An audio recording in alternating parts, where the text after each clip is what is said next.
Okay, warning guys, I'm about to get all warm and fuzzy on you. If that isn't your sort of thing, hang in there. I promise it won't last long. Okay, so I wanted to say a massive thank you to everyone that texted, called and emailed me about last week's FAQ Friday video. And in particular, the people who liked, lolled, loved and commented on the video. I didn't realize it at the time, but that video was kind of a milestone for me. See, back when I started Brisbane town planning, I was led to believe that I shouldn't put my face out there, because if people realised that a young-ish female was in charge, they would run for the hills. Instead, what I should do is put myself out there as the principal planner and let people believe or give people the illusion that there was an older man in charge, controlling things.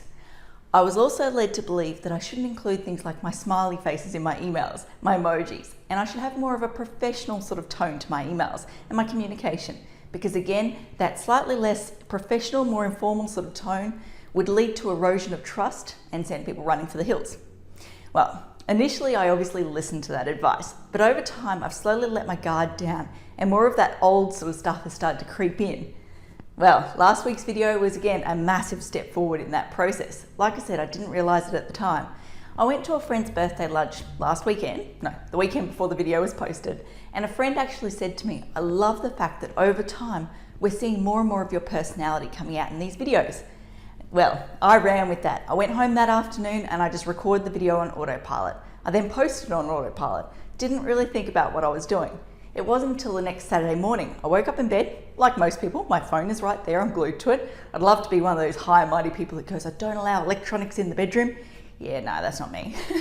Anyway, reach for the phone, scrolling through, and then all of a sudden I see it. My face there, lipstick smeared, mascara smeared, hair teared up, and I was like, oh no, what have I done? What was I thinking? This is a business page, this is a professional page, professional services. Then all of a sudden, as I'm reaching for that delete button going, no, I shouldn't have done this, I suddenly see all the likes and the comments. And I'm like, oh, hold on a sec. So yeah, like I said, I want to say a massive thank you because like I said, it was another step forward in my evolution process and it gave me the green light to let a bit more of my personality out. So now that we've got all that out of the way, let's focus on today's video. I want to build on last week's video. In case you couldn't realize, or you didn't realize I should say, the purpose of last week's video was to manage your expectations so that next time you come to me for advice, if I suddenly give you something that you weren't expecting, instead of sitting there going, girl, what are you smoking? 2 months ago you told me the opposite. You sit there and go, that blueprint thing. Yeah, the blueprint thing, blah, blah. Blueprint thing.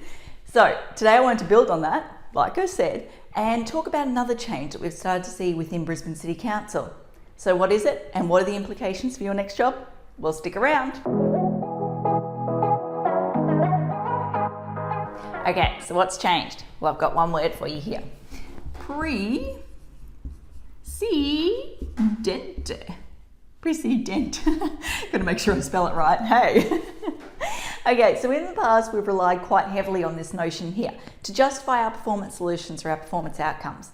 In simple terms, the theory is if something is in keeping with the existing built form or the existing area, it's in keeping with the reasonable expectations of the community then. If something's in keeping with the reasonable expectations of the community, it's less likely to impact on amenity. If it's less likely to impact on amenity, it's less likely to generate submissions. If it's less likely to generate submissions, it's more likely to be approved by council.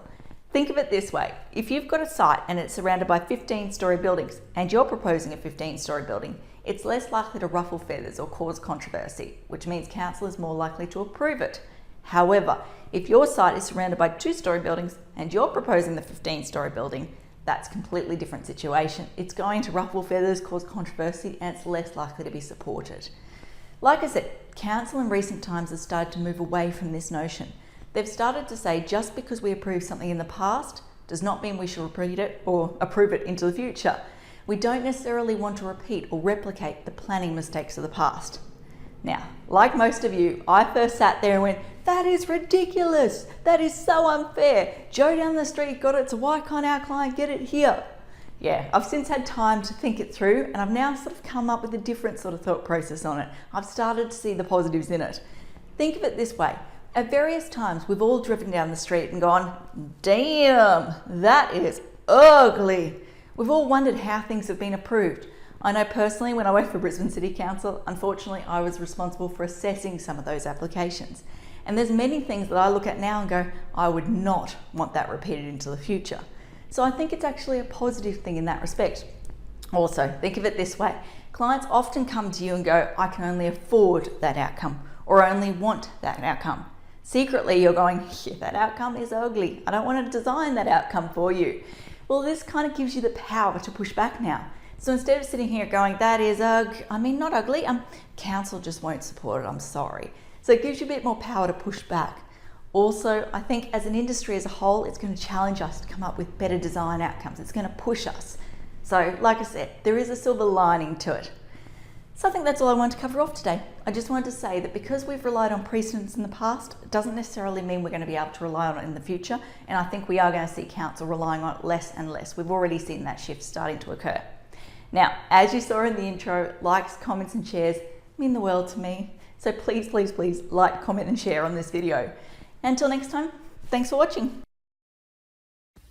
For all you red tape lovers out there, I have one thing to say. Well, no, actually, I've got three. Number one, the advice provided in these videos is general in nature. It's not site-specific. You would be a silly Billy to go and make financial decisions based on this advice without first checking with the town planner. Don't be a silly Billy. Number two, Brisbane Town Planning is in no way linked to Brisbane City Council. The views expressed in these videos are my own, not council's. So if you don't like them, blame me, not council. Number three, what was my number three? Oh yeah, the views expressed in these videos are accurate at the time of recording. If you're watching this video back 10 years from now, the views may not be so accurate. That's all.